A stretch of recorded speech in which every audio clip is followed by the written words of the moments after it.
momento de la carrera, porque combinó oportunismo con la habilidad. Hay entusiasmo en el equipo tras los resultados de la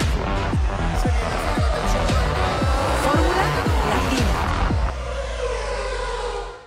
Formuleros, ¿cómo están? Bienvenidos a este Fórmula Latina. No quiero decir edición especial porque es un podcast como el que hacemos cada semana, pero por supuesto que sabe diferente, pues Checo Pérez se llevó ayer la victoria en Mónaco. La carrera que todos los pilotos quieren ganar, una de las máximas competencias internacionales, de las carreras más reconocidas. Checo Pérez, la bandera mexicana, el himno mexicano, sonó en todo lo alto y el ver la cara de emoción de Checo, el cómo vivía ese momento, el cómo se le llenaban los ojos de lágrimas escuchando el himno nacional, sus festejos después también, que ya entraremos en detalle de eso, me parece que nos dan a entender y nos vibran de esa emoción de lo que significa estar en ese podio en Mónaco y por todo lo que ha pasado y el por fin poder consagrar ese sueño de subirse ahí. Únicamente 36 pilotos en la historia han logrado estar ahí arriba y 5 son latinoamericanos y bueno, pues uno de ellos, Checo Pérez, así que bueno, pues uno, por supuesto, como mexicana me llena de orgullo, como aficionada a la Fórmula 1 también, y pues por lo que les decía, ¿no? Esa parte de ver, creo que cualquiera, o sea, lo hemos leído en redes sociales, en distintos medios, no necesita ser mexicano para haber sentido lo que Checo estaba viviendo en ese momento, en ese podio. Así que bueno, pues felicidades a Checo por esa victoria importantísima en su carrera y que ahora ya lo coloca también en la pelea por el campeonato. Así que vamos a entrar también en este tema. Juan no está con nosotros hoy. Sé que muchísimos nos pidieron que nos contara de su momento en ese festejo, pero ya vendrá y nos los contará. Está viajando, es lunes, los lunes que grabamos, él tiene que volver a casa, entonces se complica un poquito la logística, pero ya vendrá el güero para contarnos toda la experiencia vivida. El Cristian güero. González Rojo, ¿qué? ¿El güero dijiste? El güero. Bueno, Órale. el rubio. El No, no, rubio. no, no. Esto es hoy es mexicano, toca, Hoy es ¿no? mexicano. Claro. Primero, ¿lloraste, Gis? Hola, Gis. Hola, Gis. Hola, Cris. ¿Lloraste o no lloraste? Ojito Remy, sí estaba con el ojito Remy, o sea, grité y estoy en casa de mi mamá, estoy en México y salí después más tarde y yo de que es que ganó Checo y mi tía, con razón gritaste y yo, claro, que iba a gritar, ¿no? Por supuesto. Entonces sí, ojito Remy y te digo, mucha emoción y a mí me emociona mucho escuchar el himno nacional, siempre me pone la piel muy chinita, de por sí soy muy emocional y todavía con el himno nacional, ¿no? Entonces... sí. ¿Ustedes cómo lo vivieron? No, además estabas de festejo de cumpleaños, así que feliz cumpleaños, Claro. así que Así doble es. emoción, Qué seguramente. regalo, o sea, Checo ¿No? se fajó, el Regalazo. mejor regalo para Gis. Sí, La sí, verdad, espectacular ese regalo. ya les Bueno, contaré en el anecdotario, pero van varias que me regala. Eso sí, es lo bonito de este sí, sí, trabajo. sí. Ya te Ya lo había vamos a ver. ya te había regalado un podio en Por 2016. eso digo que al ratito lo voy a contar. Claro, no te anticipes, no te anticipes. Él tiene todos los datos ahí, ya los quiere dar todos él. Bueno, y la verdad que yo desde Argentina, en ese momento tan particular del himno, también me emocioné, así que imagínense, o me imagino, lo que habrá sido para todos los mexicanos ese momento, ¿no? Para un piloto ganar en Mónaco es algo muy especial, ganar en la Fórmula 1, en el Principado, es un premio, es algo al que todo piloto quiere acceder. Hemos tenido la posibilidad hace mucho tiempo de vivir algo parecido en la República Argentina, con Fangio en aquellos tiempos, con Reutemann después Sí, posteriormente Reutemann, que también. es uno de los que está ahí en esos 5. Exacto, 6, exacto. sí, 5. Y que Checo logre esto, que además se convierta en el piloto mexicano con más éxitos en la Fórmula 1, que esté bien posicionado entre el equipo, que de alguna manera también cambie esa sensación con la que él se fue del pasado Gran Premio, ¿no? Reclamando al equipo o quejándose de que no se habían hecho las cosas de acuerdo a lo que él había pedido y sintiéndose incómodo por tener que levantar y dejarlo pasar a Max. En Mónaco, hay que decirlo, Checo estuvo adelante de Max todo el fin de semana, ¿no? En todas las sesiones, salvo en un momento de la clasificación en la que se acomodó un poquito, pero porque no había podido completar bien la vuelta Checo, después finalmente termina la clasificación por delante de su compañero y esto claramente mostró que estaba todo dado para que esto salga de esta forma, más allá de los errores de Leclerc y de Ferrari, más que nada, no de Leclerc, sino de Ferrari, que vamos a comentar dentro de un ratito. Pero un gran momento para México, sumado también lo que pasó en las 500 millas de Indianápolis, donde Howard estuvo muy cerquita de acceder a la victoria en esa tradicional competencia, así que creo que fue un fin de semana para agitar bien la bandera mexicana, ¿no? Bueno, y aparte de eso, lo de la NASCAR, ¿no, Gis? Porque Dani Suárez iba muy bien, ganó una de las fases de la carrera en Charlotte. Al final no vi la carrera porque ya era muy tarde aquí en España, pero supe que lo chocaron, infortunadamente, pero lo venía haciendo muy bien. O sea, yo he ahí postulado un poco que ese 29 de mayo, el día de tu cumpleaños, debería establecerse también en México como el Día Nacional del Piloto, ¿o no? Exacto, sí, sí, sí, sí, sí, sí, sí, totalmente. Les damos la buena vibra desde el 29 de mayo. Oye, pero ahorita que mencionaba a Crisa, a Fangio y a Reutemann, pues ya por lo menos los tres sabemos por nuestros connacionales lo que significa tener a alguien en el podio, ¿no? También están ellos dos, Senna, que fue el máximo, ¿no? Que tiene 6, y Diego, pues con Juan Pablo Montoya también, así que bueno, pues ahí está con Checo, todos lo hemos vivido de alguna forma. Sí, claro, porque aparte a mí el final de la carrera me recordó mucho lo que fue el triunfo de Montoya porque fue muy parecido, ¿no? O sea, Checo traía ahí en los retrovisores a Sainz, más atrás al campeón del mundo Max Verstappen y un poco más atrás venía Charles Leclerc, que Montoya traía un tren detrás porque tenía un problema de potencia en las últimas vueltas en ese 2003 y traía ahí en los retrovisores a Kimi y detrás de Kimi venía el campeón del mundo Michael Schumacher, ¿no? O sea, fue muy parecido en ese sentido y bueno, Montoya es un tipo muy rudo, muy duro y difícil verlo y siquiera que se le ponga un poco aguado el ojo, ¿no? Pero esa vez en el podio, en un momento dado, estuvo casi, bueno, es la vez que más cerca lo he visto de tener una expresión de este tipo en público, por lo menos, ¿no? Se aguantó, empezó a mirar para abajo, a controlar, tal, y al final pues no vino el llanto ni se asomó por ahí, pero se le vio que estuvo cerca de tener como esa emotividad que en ese caso pues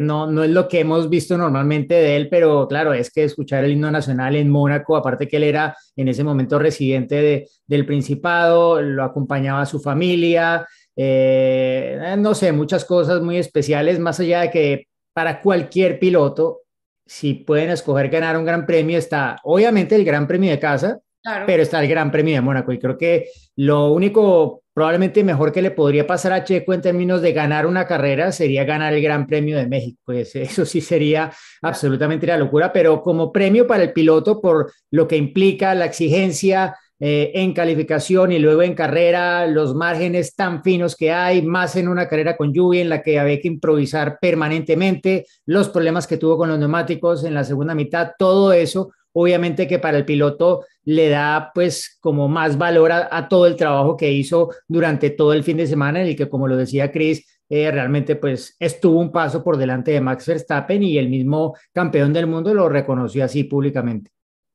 Bueno, vamos a arrancarnos ya a hacer el análisis de lo que fue la carrera porque desde el principio ya contención, ¿no? Comenzó la lluvia, se demoró el inicio de carrera, les dieron tiempo a los equipos para que pudieran cambiar los neumáticos, entonces ya desde ahí ya Mónaco estaba causando esa tensión.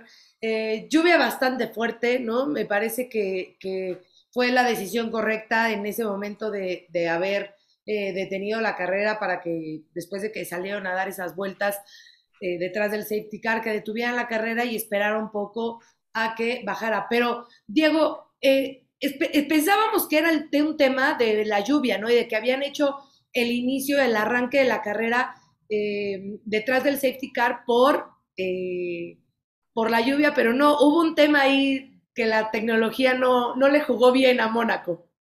Sí, desafortunadamente había un problema técnico y no estaban funcionando bien los paneles luminosos y las luces de la salida, los semáforos, pues básicamente. Entonces, Claro. claro, sí, si no te están funcionando bien los semáforos, ¿cómo reinicias la carrera, no?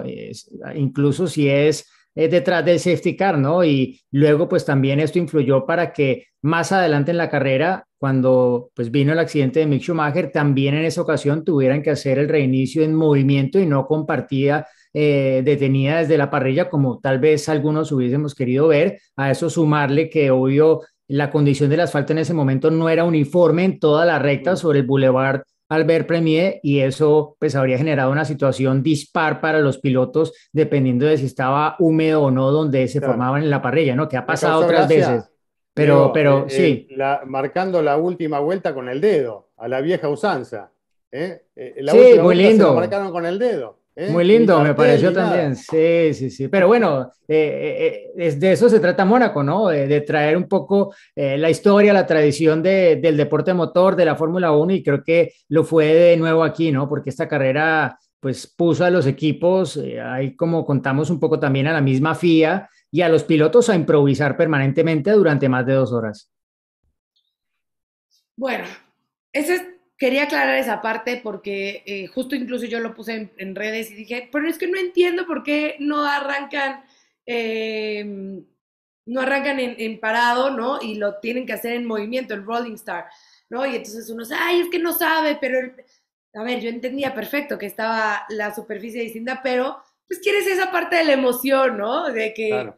De ver una arrancada, en una arrancada bien y ya se estaba lloviendo, bueno, era una posibilidad, pero bueno, pues ya después salió a la luz ese problema técnico y que fue realmente con Y lo perdón, cual, Gis, te agrego algo, ¿no? En ese momento de la carrera ya todos estaban con neumáticos de seco, ¿no? claro, Entonces, pues es obviamente peor cuando estás hablando de una salida en seco con la pista mojada en algunos sitios, y no mucho antes de la interrupción vimos como Carlos Sainz casi pierde el control sobre la recta principal, ¿no? Y esto teniendo que adelantar a un auto que iba a quedar vuelta atrás, tenía que salirse de la línea seca, ir sobre lo húmedo con neumáticos de seco y asumir ese riesgo, y por eso casi acaba perdiendo el control del auto. Entonces, otro factor más que obviamente jugó en esa ecuación para que al final determinaran con los problemas técnicos que ese era el mejor procedimiento para seguir adelante. Y pues como yo lo decía en la transmisión, creo que también es lógico que no quieren convertir la carrera en un derbi de demolición con una salida Eh, forzada en claro. esas condiciones.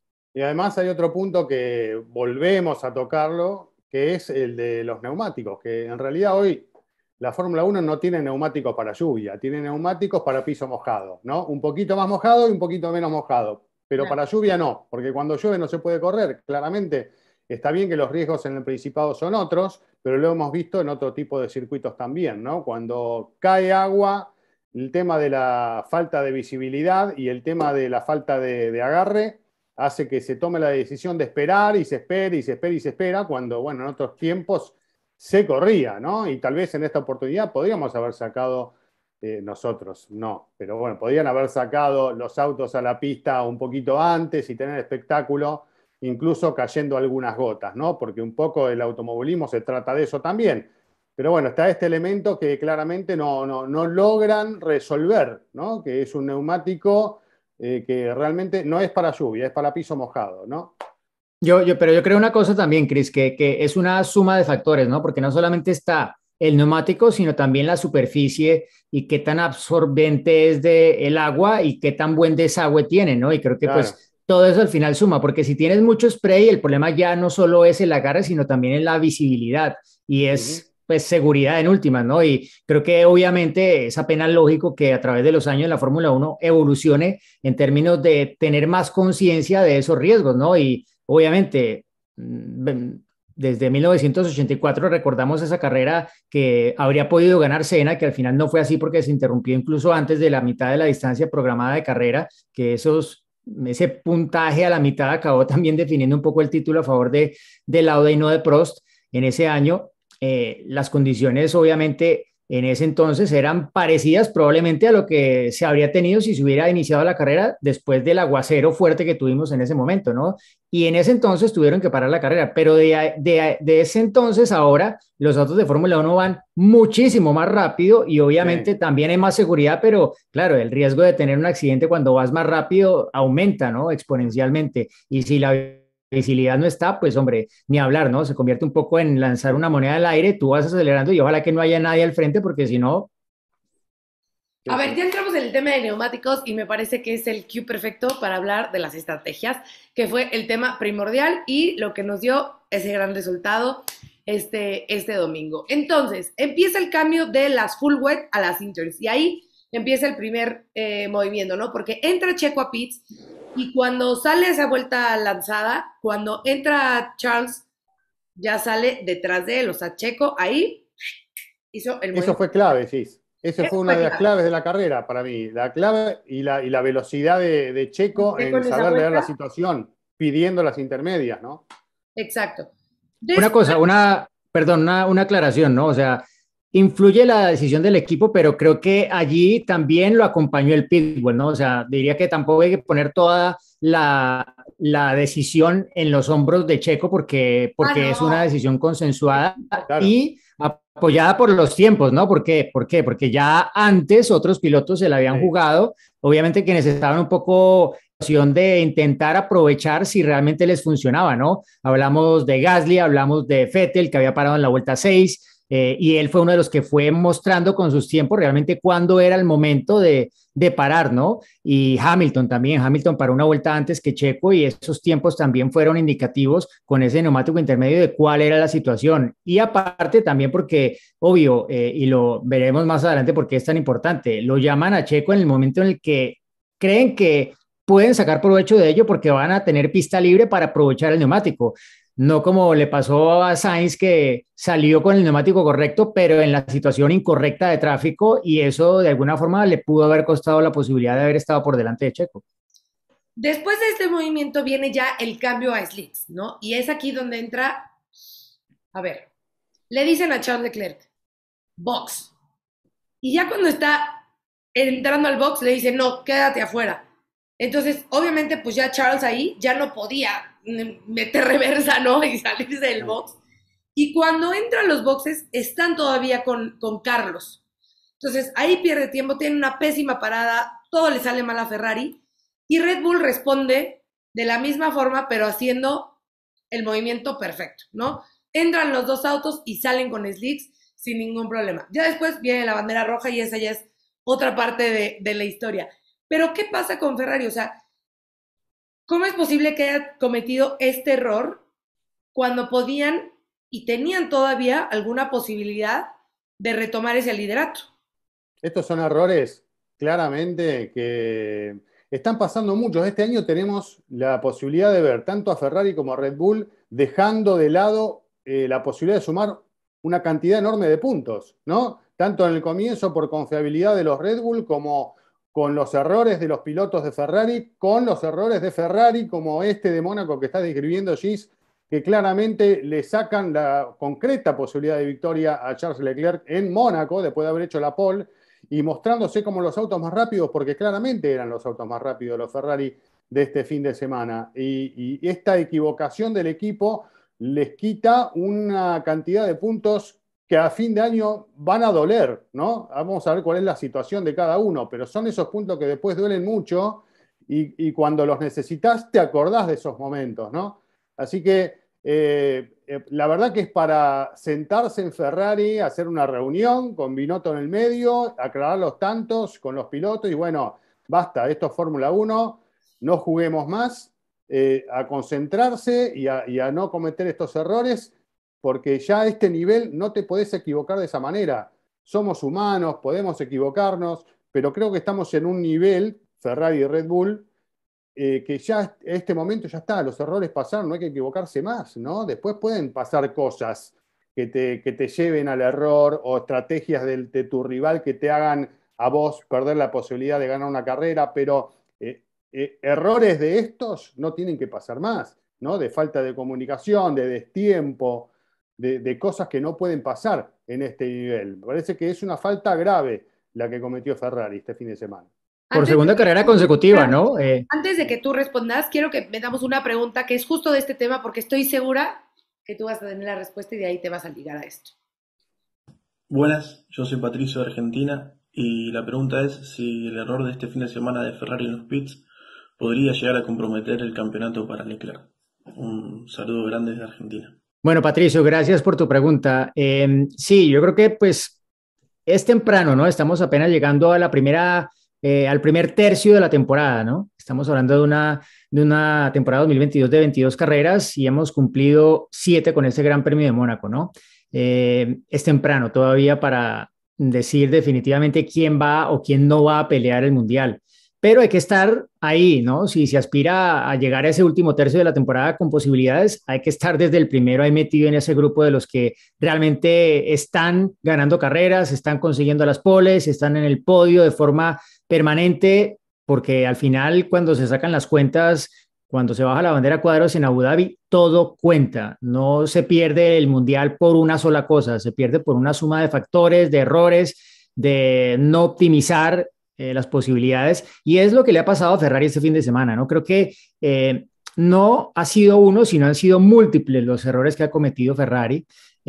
Alguna medida creo que los ha colocado Red Bull bajo presión, pero esto era de esperarse porque cuando tú estás como líder y las condiciones están cambiando en la pista, es probablemente más difícil para el líder ser el primero en dar el paso, ¿no? En cambiar de neumáticos en el momento correcto. Siempre como que va a depender un poco de lo que vean más atrás para tomar una decisión mucho más sustentada a nivel de datos y también, pues cuando se entra en eso, te puede salir mal porque puede que el rival se anticipe una vuelta y esa única vuelta sea suficiente para que pierdas la carrera. Y eso ha pasado un poco, pero no es extremo, ¿no? Porque cuando tú miras la gráfica de estrategia al final de la carrera, ves que Charles Leclerc paró en la vuelta 18 y luego 3 vueltas después en la 21. O sea, 3 vueltas de diferencia. Claramente fue un error haber montado ese neumático por tan pocas vueltas, siendo el líder de carrera además. Se entiende que entraran un poco en pánico en Ferrari viendo lo rápido que estaba yendo Checo y viendo que ya no solamente se comprometía la posición de Sainz, sino que tal vez comprometía la posición de Leclerc, que realmente estaba marcando mucha diferencia, Checo en ese momento. Pero las conversaciones vueltas atrás ya estaban, no solo con Sainz, sino con Leclerc y su ingeniero Xavi Marcos, hablando de si realmente valía la pena montar un neumático intermedio o si mejor era esperarse y montar de una vez el neumático de seco, que el primero que lo hizo en eso fue Mick Schumacher, que desafortunadamente acabó chocando, lo montó en la vuelta número 17, incluso antes de que montaran el intermedio Verstappen y Leclerc. Entonces, ¿qué pasó? A mi modo de ver, hubo 2 errores, ¿no? El primero, no reaccionar suficientemente rápido. A ver, Leclerc puso sobre la mesa el tema también y él en un principio era de ir hasta que la pista esté para montar el de seco, no pasar por el intermedio, era lo que él pensaba. Le informaron, Checo va muy rápido con el intermedio y él decía, obvio, porque la pista está ya cada vez más seca, pero como que todavía insistía en que era mejor esperar. Y es un poco lo que dijo también Sainz, y Sainz en un momento dado dijo no, es que eso no es lo correcto, no vamos a montar el intermedio. Y pues tanto así que después de que lo llamaron al box a Sainz, se retractaron y no lo llamaron, ¿no? Pero en definitiva a Leclerc lo llamaron en la vuelta 18, 2 después de que Checo hubiese montado el neumático intermedio. Y luego, bueno, ya cuando paró Leclerc, ya estaba en una situación obviamente diferente porque estaba detrás de su compañero de equipo Carlos Sainz, que no había parado efectivamente porque él sí de alguna forma logró convencer a su equipo de ingenieros, de estrategas, que mejor esperaran y montaran el neumático de seco, ¿no? Entonces, esto y bueno, llamar al piloto luego cuando el otro está en el box y tener ese problema de comunicación, de decirle entra y luego ya cuando está entrando Leclerc, decirle quédate fuera, pues realmente lo hemos visto varias veces en Mónaco, ¿no? Pasó un año con Richardo, con el problema de que los neumáticos no estaban listos en ese 2016, también día de tu cumpleaños. Era un tema también de que no les servía muy bien como el GPS, que había un tema de que no tenían como... Sí, pues fueron excusas. Yo siempre es como que un caos de... Sí, bueno, cuando tú vas a explicar, hay explicaciones todas las que quieras, pero en últimas se equivocaron. Te pasó solo. Claro, no les pasó el error está. Sí. A ver. Claro. Y le pasó también a Mercedes con Hamilton, si no me equivoco, le pasó un año también a Hamilton que perdió la carrera así por una situación similar, un problema de comunicación, de esto que entras, no entras, está aquí, no está aquí, y se pasó la orden definitiva cuando ya el piloto había o no entrado a boxes. Entonces, en Mónaco es así, suele pasar y desafortunadamente en esta ocasión le pasó a Ferrari con el piloto que no le debería haber pasado porque es que, a ver, Leclerc hizo todo lo que debería hacer, lo hizo bien. O sea, a mi modo de ver, no se le puede reprochar nada a No, Leclerc no, este fin de semana. Y el es verdad. equipo, pues al final le sale a deber por segunda carrera consecutiva, porque en España tampoco hizo nada más Leclerc y lo defraudó la fiabilidad de Ferrari. Entonces, yo escuchaba la radiocomunicación de Leclerc al final de la carrera y obviamente él trataba de calmarse, era como, ok, sí, vamos a volver. Pero esto no puede pasar. Y era como reiterativo de, entiéndame, es que en casa duele más, le decía al equipo, ¿no? Además que él ha Y con tenido toda la súper razón. mala suerte o malas carreras justo en Mónaco, ¿no? Sí, sí, sí. Como que Es que, a ver, ¿qué puede hacer el diferente? Yo creo que nada, yo creo que él hizo todo lo que debería hacer, de pronto haber sido algo más insistente con su punto de vista, pero igual, él se fía de su equipo, ¿no? Y es lo que debe hacer el piloto también en alguna medida, conociendo que ellos saben lo que está pasando en la pista con otros autos que están en una situación de neumáticos diferente a la suya y que le pueden dar una guía mucho más clara de lo que el Sí, propio sí. Leclerc puede ver en pista. Entonces allí yo creo Aparte, que no se le puede achacar nada. el equipo, uno sabe, de Fórmula Uno siempre presiona al piloto bajo toda circunstancia y le está encima cuando comete un error y se lo hace notar, ¿no? Y lo hace sentir. Está claro que en este caso es el piloto el que tiene que hacer ver al equipo que así no se puede, ¿no? Así no claro. se puede pelear un campeonato. Así que está bien la postura de Leclerc y ojalá que se calmen las aguas, como dije recién, que lo puedan charlar y que estén un poco más relajados a la hora de tomar decisiones en el futuro, ¿no? Y bueno, al Sí, final, ¿algo más digo? no, que solo quería decir que ya son 4 victorias consecutivas de Red Bull, ¿no? O Claro. sea, en Australia nos fuimos como, uff, Ferrari está fuerte. Y Luego la después pole en España y uff, ya, o sea, olvídate, Ferrari viene con todo. Y nada, llevamos 4 carreras consecutivas con victorias de Red Bull. exactamente, y eso es lo que hemos platicado, ¿no? La importancia de que Ferrari no perdiera ese ritmo y no perdiera esa consistencia, porque si no, Red Bull se le va a ir encima del campeonato. Hablando del campeonato, bueno, pues obviamente Checo se pone a 15 puntos de Max, lo que significa que pues, para cualquiera de los dos lados se puede ir el campeonato, que tenemos una pregunta de eso, ahorita vamos a ir a eso, pero para terminar un poco lo de los neumáticos y demás, al final, después de esa bandera roja y que reinicia la carrera después del accidente de Mick, que fortísimo, qué bueno que todo está bien, pero sí el auto, o sea, de verdad fue espectacular el ver cómo se Llama la partió. atención cómo se parten al medio de los autos, Sí, ¿no? Por muchísimo. segunda vez a Mick. Lleva Sí, 2 autos partidos al medio porque el otro de Arabia Saudita fue lo mismo. Y bueno, pues Checo sabemos que es una de sus características principales, ¿no? El gestionar los neumáticos, el aguantar con los neumáticos y extender su vida lo más posible. Cuando crees que ya no puede más, Checo todavía exprime varias vueltas. Estaban con el cronómetro en contra o a favor, depende de cómo lo quieras ver, y Checo tratando de aguantar con esos neumáticos que incluso después, o sea, apenas rearrancaba la carrera y tuvo un bloqueo que pensábamos que ahí ya se iba a ir, iba a tener que volver a parar, pero bueno, aguantaron esos neumáticos medios.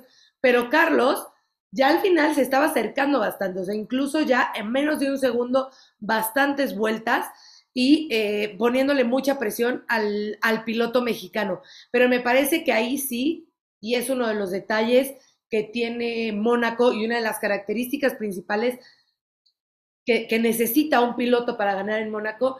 En este caso, bueno, la gestión de neumáticos de Checo y la pericia del piloto, ¿no? Me parece que aquí Checo lo sacó a relucir y que hizo esa parte del excelente trabajo de no permitir, obviamente, que Carlos se acercara más y que ni siquiera hubiera algún intento para poderlo superar. Sí, yo solo agregaría que, bueno, casi que Checo me hace quedar un poco mal, porque yo en la transmisión decía que si alguien sabe manejar lo de los neumáticos es Checo, pero de los 4 primeros, el que entró más en crisis con los neumáticos fue él. Y Claro. fue él porque empujó en un momento tanto que generó el graining que se sabía era un riesgo, ¿no? Entonces, esas vueltas que empezó a marcar récord y se alejó a más de 2 segundos, casi 2 segundos y medio de Sainz, esas fueron las vueltas que luego le pasaron factura porque empezó a abrirse el neumático, ese graining que es básicamente que la superficie se empieza como a granular y ya se daña, no es óptimo el agarre, el auto empieza a tener su viraje, empieza a no ser obediente de la parte delantera y eso se ve reflejado en el tiempo de vuelta. Entonces Checo tuvo que Además del empezar a bloqueo, girar. ¿no? Porque la Sí, dejó también. cuadrada, apenas puso la goma, vino una Sí, bloqueada que La quedó que el manchón, mencionaba. todo lo que quedó de la aunque carrera. Aunque te digo que eso no tanto, yo creo que eso no afectó tanto como el graining, porque es que, o sea, después de eso hizo muchas vueltas rápidas, después de ese bloqueo. Entonces fue más un tema del graining, eso, y se veía muy claro en las imágenes. Yo pues cuando estoy transmitiendo no tengo una imagen de súper alta definición para verlo tan claro, pero luego sí que se veía claro y en las fotografías queda muy evidente que estaba sufriendo con ese graining que tuvo, o sea, obviamente lo forzó uno a bajar el ritmo muchísimo, hasta casi 2 segundos por vuelta, porque pasó de girar en 1.16 a 1.18. Y obviamente pues se le vino encima Sainz con todo, Sainz y Verstappen y Leclerc. Entonces, tuvo que adaptar su manejo, tuvo que empezar a hacer una cantidad de cambios en los switch, en los interruptores, con el diferencial para ayudar a que el auto pudiera girar en las curvas, que pudiera acelerar lo temprano que necesitaba acelerar saliendo de las curvas clave, como Portier, como Sendebot, como Casino Square, como las zonas donde luego hay una recta larga, una zona de aceleración, la chicane también a la salida del túnel, todo esto porque son los puntos en los que probablemente se va a dar el ataque del rival si está cerca, ¿no? Entonces, tuvieron que, con la ayuda de su ingeniero, de pajarote, como llama Checo a Hughes Bird, porque es casi que la traducción literal al español de Hughes Bird, si uno lo escribe como se oye. Pero sí, todo este trabajo obviamente implicó que empezaran a llegarle. Parte, digámoslo, era calculado, porque Checo sabía que si no bajaba el ritmo, pues no iba a limpiar el neumático, que es lo que estaba intentando bajando el ritmo y haciendo todos esos cambios en los parámetros del RB18, pero en últimas ya el neumático nunca estuvo óptimo. Sainz también sufrió algo de graining al final en la trasera izquierda, intentando un poco como anticipar esa aceleración en esa zona donde creía que podía tal vez enfilar el ataque sobre Checo y eso al final también le pasó factura a él y le dio la posibilidad a Checo de a tener algo más de margen de maniobra para controlar al frente de la carrera, ¿no? Más allá de que en Mónaco y sobre todo con estos Fórmula 1 actuales que son, bueno, tan grandes, pues se hace mucho más estrecho el espacio para poder hacer un adelantamiento, pero sí, diría que como él mismo lo dijo en la radiocomunicación al final, Checo dijo, bueno, nos complicamos un poco la vida ahí al final, pero ganamos, y sí, Claro. habría podido ser un poco menos dramático si tal vez no hubiera exigido tanto ese neumático en esa parte, más allá de que él había dicho que estaba intentando justamente eso, ir progresivamente poniendo el neumático en esa ventana, pero en un momento dado sí se pasó y entró en esa crisis del graining que no tuvieron Max y otros pilotos que más atrás estaban también con ese neumático medio. Bueno, vamos Bien. a escuchar una pregunta más acerca de Checo Pérez y seguimos analizando lo que fue este podio para el mexicano. ¿Qué tal? Buenos días. Mi nombre es Felipe Camacho. Soy de San Luis Potosí, México. Y mi pregunta es si creen que Checo pueda pelear el campeonato de pilotos y hasta qué grado puede afectar la relación con Max. Saludos. Hola Felipe, ¿cómo estás? Muchas gracias por tu pregunta. Bueno, Christian Horner ya dijo que la pelea está abierta, ¿no? Bueno, no la pelea, pero que los dos pilotos pueden pelear por el campeonato estando la diferencia entre ellos tan corta, ¿no? Que hay 15 puntos. Pero pues hay, bien lo dicen, del dicho al hecho hay mucho trecho. Entonces ya veremos si es verdad que los dejan o si vuelve a suceder lo que pasó en Barcelona, ¿no? Eh, Me parece que con este tipo de resultados, Checo sí pone como, o sea, da a entender que él perfectamente puede ser también un líder en el equipo y que puede ser un piloto que también pelea por las victorias y que está ahí siempre. Incluso si comparamos la diferencia de Checo del año pasado a este, es totalmente distinta, ¿no? Se ha reducido bastante la diferencia entre ambos. Ya lo mencionaba Chris, el fin de semana Checo sí, o sea, fue mucho más rápido que Max. Entonces, me parece que estos son el tipo de detalles que pueden marcar esa diferencia y que pueden ayudar a Checo a también estar en la pelea, ¿no? De lo que sucede en adelante, bueno, obviamente pues decisiones del equipo que no dependen ni de Checo ni de nadie más, pero sí las actuaciones de Checo y de lo que suceda van a depender de él mismo, ¿no? Si siguen esa pelea, si siguen ese constante por los buenos resultados, pues va a depender de que a lo mejor Max tenga también un mal día y que se le pueda ir el campeonato hacia el lado de Checo, ¿no?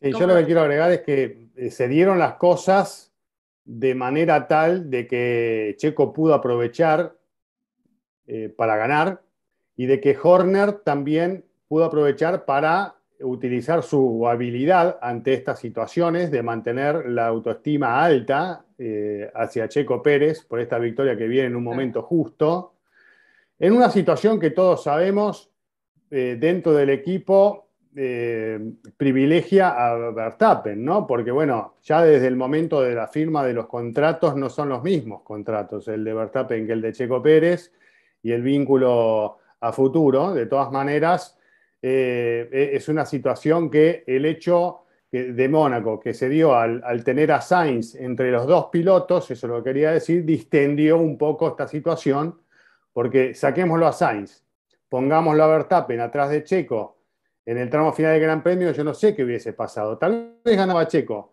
pero ya la tensión hubiese sido otra. La reacción de Verstappen o el pedido hacia el equipo seguramente hubiese sido otro, y tal vez las caras, una vez bajada la bandera a cuadros, también hubiese sido otra, ¿no? Así que creo que todo el contexto de lo que pasó en Mónaco dio como para que el equipo esté fuerte, se vaya contento, sepa que, bueno, se llevaron todo lo que pudieron llevar, que Checo esté muy motivado para lo que viene y bueno, después vamos a encontrarnos con distintas situaciones. Ahora vamos a Azerbaiyán, donde ya sabe lo que es la victoria Checo, así que hay que ver con qué nos encontramos allí, pero las circunstancias de este fin de semana creo que le vinieron muy bien a Red Bull, no solo por la cantidad de puntos, sino por eso que estaba describiendo recién en cuanto a la sensación dentro del equipo, ¿no? Sí, yo pues mirando un poco hacia atrás, eh, me encontraba, bueno, porque Mark Webber, ustedes lo recuerdan, ganó 2 veces, fue el primero que ganó para Red Bull en Mónaco en 2010 y luego repitió victoria un par de años después, pero en 2010, que fue pues el primer año en el que realmente estuvo peleando Red Bull por el título, bueno, ya había estado un poco en 2009, pero el 2009 fue el año de Brown Grand Prix y fue bastante evidente que ellos iban a ganar el título, ¿no? Eh, pero en 2010 estaba más abierto. Weber salió de líder del Mundial de Mónaco y la carrera siguiente fue Turquía, que es la carrera con la que abre el libro de Mark Webber. El prólogo es, o no sé si el prólogo, sino el primer capítulo, es lo que pasó en Turquía. Fue donde quedó muy claro En cómo eran las 2021, cosas ¿no? dentro de... No, no, no, eso Ah, fue en ¿no? 2013. Ok. Bueno, entonces yo estoy confundido, ¿no? Porque sí fue el Multi-21, pero Sí. es que lo que definió un poco la relación entre ellos fue lo que pasó en Turquía en 2010. Fue la carrera en la que chocaron ambos, peleando por la victoria, que luego Weber llegó al box y al paddock y se encontró con que Helmut Marko estaba culpándolo por el incidente a Weber y que todos estaban hacia el lado de Vettel. Entonces, ahí como que ya se marcó como un antes y un después en la relación de Weber con el equipo, con Sebastián, etcétera, ¿no? Y como que quedó todo bastante marcado de cómo iban las cosas hacia adelante, más allá de que el propio Weber intentó varias veces enderezar ese rumbo, ¿no? Es lo que cuenta la historia, ¿no? Pero pues cada uno escribirá su propia historia y Checo seguramente está escribiendo la suya y lo está haciendo, pienso, de muy buena forma porque está tratando de ser ese hombre de equipo. Lo ha hecho muy bien el año pasado cuando lo necesitaba y cuando era claro que él no tenía cómo pelear contra Max en términos de pensar en el título ni nada de esto. Ejerció su rol de apoyo hasta la última carrera y cuando lo necesitó el equipo, como cuando quedó fuera en Azerbaiyán Verstappen, ahí estuvo él para ganar la carrera y aprovechar también un poco la situación de Hamilton en ese reinicio final, ¿no? Pero aquí es un escenario nuevo, ¿no? Los protagonistas son otros diferentes, la situación es otra. Sí, Max tiene el número uno en el auto. Vettel no lo tenía en 2010 porque todavía no había sido campeón del mundo. Ese año fue el primero en el que consiguió un título mundial. Entonces, aquí, pues, digamos que, claro, Checo llegó más al equipo de Max, ¿no? Pero se ha estado haciendo cada vez más espacio. Eh, Sus declaraciones durante todo el fin de semana en Mónaco han ido más pensando en el equipo y no solamente en sus propias aspiraciones, y quienes realmente han hablado más de las aspiraciones de Checo han sido Christian Horner, con lo que tú mencionabas, Gis. Entonces yo creo que todo eso es bueno para la motivación de Checo también, ¿no? Y creo que pues lo que pasó en España habrá dejado lecciones, habrán un poco reflexionado sobre cómo habrían podido manejar diferente las cosas, no que necesariamente hubiese ganado Checo esa carrera, porque yo no lo creo particularmente que incluso sin órdenes de equipo Checo hubiese podido aspirar a la victoria en Barcelona realmente porque la estrategia de Max era muy superior. Eh, pero sí, es un poco lo que dice la historia, ¿no? Ahora, pienso yo que si hubiesen estado 1-2 Checo y Max en el stint final en Mónaco, yo no creo que esta vez le hubiesen pedido a Checo que se diera el paso porque, o sea, Checo se había ganado la victoria si hubiese sido así, porque lo hizo mejor todo el fin de semana. O sea, fue un crescendo permanente hacia eso, hacia conseguir esa primera victoria en Mónaco. Entonces yo veo que allí le habría sido mucho más difícil al pitbull de Red Bull haber dado esa orden sin tener a un Ferrari de por medio, ¿no? Y ya veremos, ¿no? Yo creo que pues, ¿cómo pueden frenar a Checo? Pues el tema de las actualizaciones, que ha sido otro tema, ¿no? Si Checo no las tiene y Max sí, pues obvio, ahí ya, ya se va a crear una disparidad a favor del otro piloto, ¿no? Pero pues supongo que dentro de las cosas que estarán hablando, no solo Checo, sino la gente que lo rodea, es tener un poco esas garantías mirando hacia adelante y que al final, pues, obvio, puede ser solo uno de los dos pilotos de Red Bull que acabe peleando el título, o quién sabe, porque si Ferrari sigue con estos errores, pues de pronto es una lucha entre los dos pilotos de Red Bull. Sería muy Claro. lindo, a ver. A ver, ahora la relación entre ellos es muy buena, ¿no? Y los vemos jijiji, jajaja, y entre broma y broma, y no sé qué, ¿no? Entonces, digo, mientras ellos mantengan esa relación y que el equipo sepa manejar, como lo decía Chris, los egos de cada uno, me parece que puede ser una estrategia inteligente para Red Bull para ganar el campeonato de constructores y para que el campeonato de pilotos se decante para el que sea de los dos, ¿no? Pero sí tiene que ser como, me parece cuidadoso en esa parte el equipo de cómo los va manejando uno al otro, como lo dices, Diego. Si a lo mejor es por las mejoras, hay muchas cosas y muchas cuestiones que desde afuera no podemos predecir, ¿no? Ni podemos esperar, ni podemos opinar, porque hay muchísimos factores que pueden jugar en favor o en contra y que pueden determinar que se vaya la balanza de un lado a otro, ¿no? Lo que hoy sabemos es eso, que la pelea está abierta, que Checo con este triunfo obviamente se le acerca a Max y que ojalá, porque ese es el deseo, me parece que de todos los aficionados, es que los dejen correr y que los dejen pelear si es que es necesario, ¿no? Otro tema que hubo y que nos mandaron muchas preguntas al respecto fue sobre la posible penalización o investigación que había. Durante la carrera salió una notita de FIA, ¿no? Que los stewards habían anotado que los pilotos de Red Bull habían... De Checo. Bueno, Solo hablaban de Checo. solo Sí. hablaron de Checo y en la imagen mostraron a Verstappen. Que habían tocado la línea amarilla saliendo de pits, lo cual no se puede y está en las notas del director de carrera que no se puede tocar esa línea amarilla saliendo de pits. Después de eso no pasó nada, Checo subió al podio, todo muy bonito, festejo, no sé qué, pero después Ferrari dijo, a ver señores, aquí estos pilotos tocaron esa línea amarilla y a mí no me van a ganar por eso, ¿no? Entonces metieron esa protesta, pero no procedió. ¿Qué pasó, Diego? ¿Por qué no procedió? Si es que sí o no tocaron la línea amarilla. A mí me parece que sobre todo Checo es muy que apenas y la rosa, pero ¿por qué se determinó que no y procedió que ganaba Red Bull?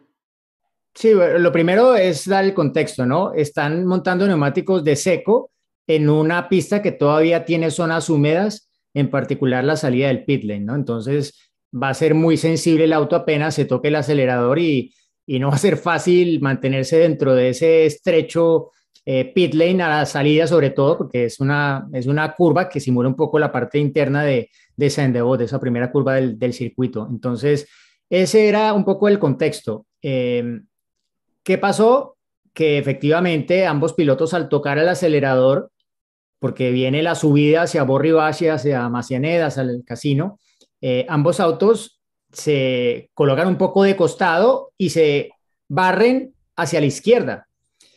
Se barre mucho más el auto de Max, que acelera más temprano que Checo, y desde la cámara a bordo y desde la toma externa se alcanza a ver como que se cruza sobre la línea. En el caso de Checo se ve, pero es mucho más como en la parte ya final de la salida del pit lane, donde acaba la línea amarilla y se cruza perpendicularmente con la línea de safety car, que pues esas líneas de safety car determinan dónde inicia, dónde acaba el pit lane y que allí se pueden cambiar las posiciones durante los periodos de safety car o virtual safety car. Entonces, lo de Checo fue muy tangencial. Lo de Max fue un poco más dudoso en términos de, como dicen en el tenis, ¿fue fuera o fue dentro? Claro. ¿Pegó en la línea o pegó fuera de No la hay. línea? Exacto. Entonces, pero claro, es una línea. Cuando tú hablas del tenis, por ejemplo, pues la pelota es más pequeña que la línea o se marca la huella mucho más pequeña. Aquí el neumático es mucho más ancho que esa línea, esta estrecha línea amarilla. Entonces, hubo otro tema y es que por error, según pues admitió el documento posterior con el rechazo de la protesta de Ferrari, se había hecho un copy-paste, un copiar-pegar de las notas de carrera del año pasado, que estipulaban justamente el tema de cómo se juzgaba esto de la línea a la salida del pit lane. Pero no se tuvo en cuenta que algo que está por encima de las notas del director de carrera, y es el Código Deportivo Internacional, hablaba de que no se podía cruzar esa línea, ¿sí? Y lo Sí, que pisar. decían, cruzar. No, no se puede cruzar, es que pero sí, no se sí puede se puede cruzar. pisar. No sé, es que no dice, no dice que se pueda pisar, dice que no se puede cruzar. Esa es la descripción de las palabras que se usan, ¿no? Y obvio, pues, dependiendo de las palabras, tú interpretas una cosa u otra. Entonces, por ejemplo, lo que dice Chris es una interpretación. Y claro, dependiendo de en qué lado el lío te ubiques, pues lo dirás a favor o en contra. Entonces, el Código Deportivo Internacional dice no se puede cruzar. Y lo de las notas del director de carrera dice que los autos deben estar a la derecha de la línea. Es decir, yo lo interpretaría como dice Chris, que no se puede pisar la línea.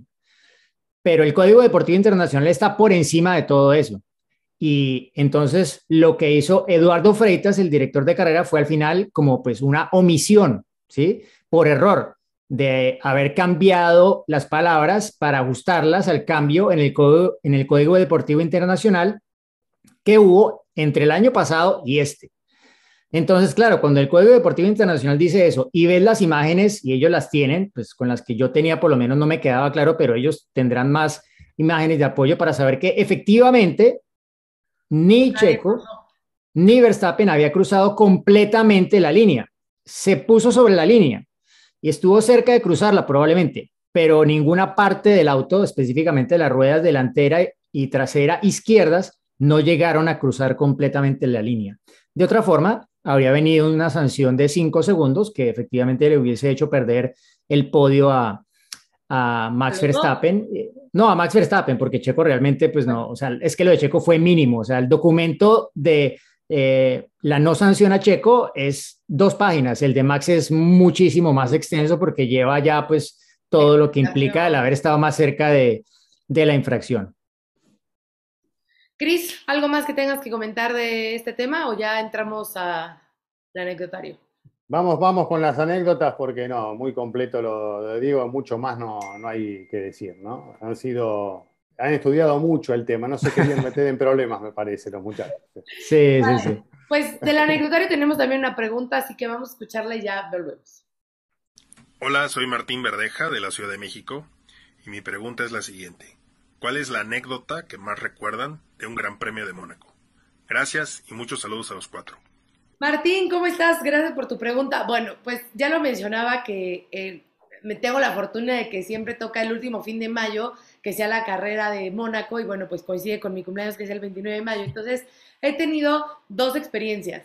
La primera fue cuando la primera clasificación de Checo, que fue justo ese fin de semana, no era el día de mi cumpleaños, era un día antes, el 28 de mayo, sábado, y que, o el 29 fue el accidente, no me acuerdo, pero el chiste es que era un día antes, no era el día justo de mi cumpleaños, que tuvo el accidente en la sesión de clasificación, entonces fue hospital, bla, bla, bla, bla, bla, y pasé mi cumpleaños literal en el hospital con Checo Pérez. Pero como hoy no estamos para cosas tristes y no nos vamos a recordar lo que pasó hace ya más de 10 años, me voy a ir a lo que pasó exactamente un 29 de mayo del 2016, como lo decía Diego, que ya se me estaba adelantando en la anécdota, el podio de Checo Pérez con... que un podio me parece que, pues obviamente nadie, no se esperaba, ¿no? Pero que fue un año y una racha de Checo de tener ese año podios en los circuitos callejeros y Mónaco fue uno de esos.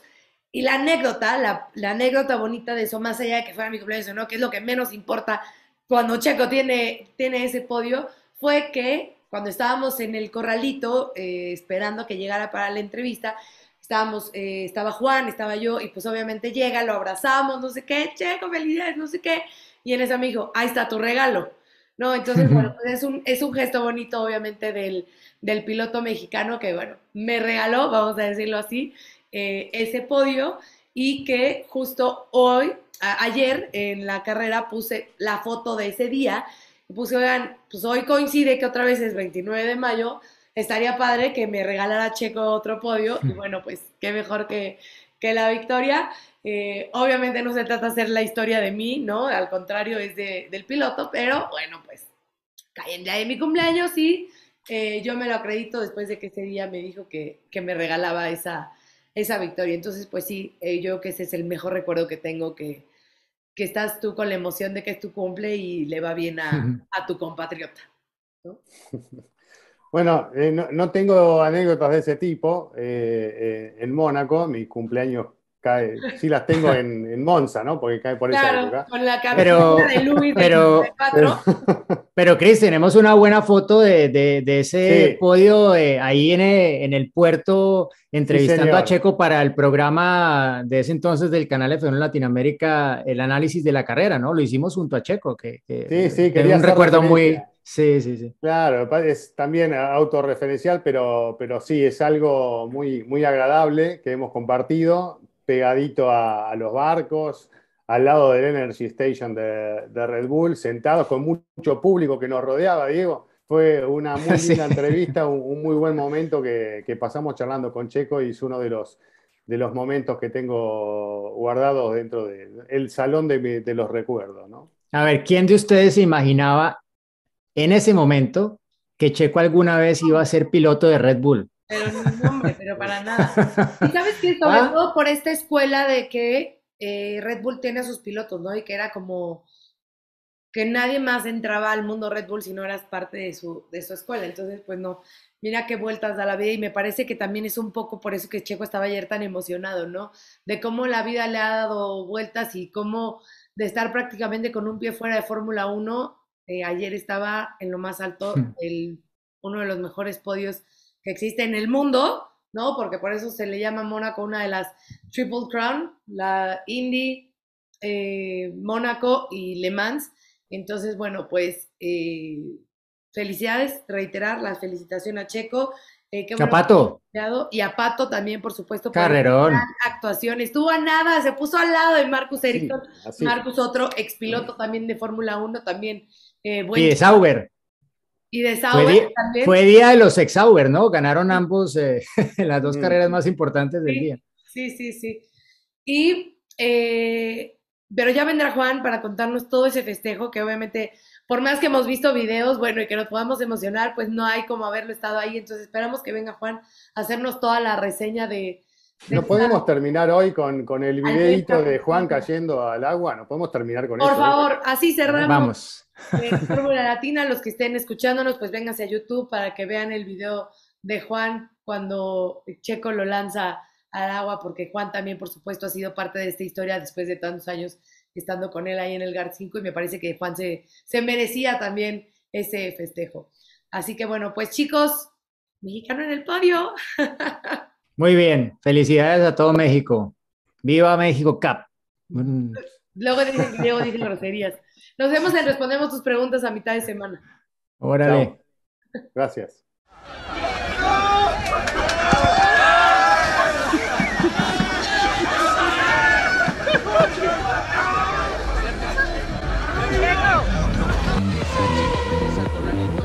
De la carrera, porque combinó oportunismo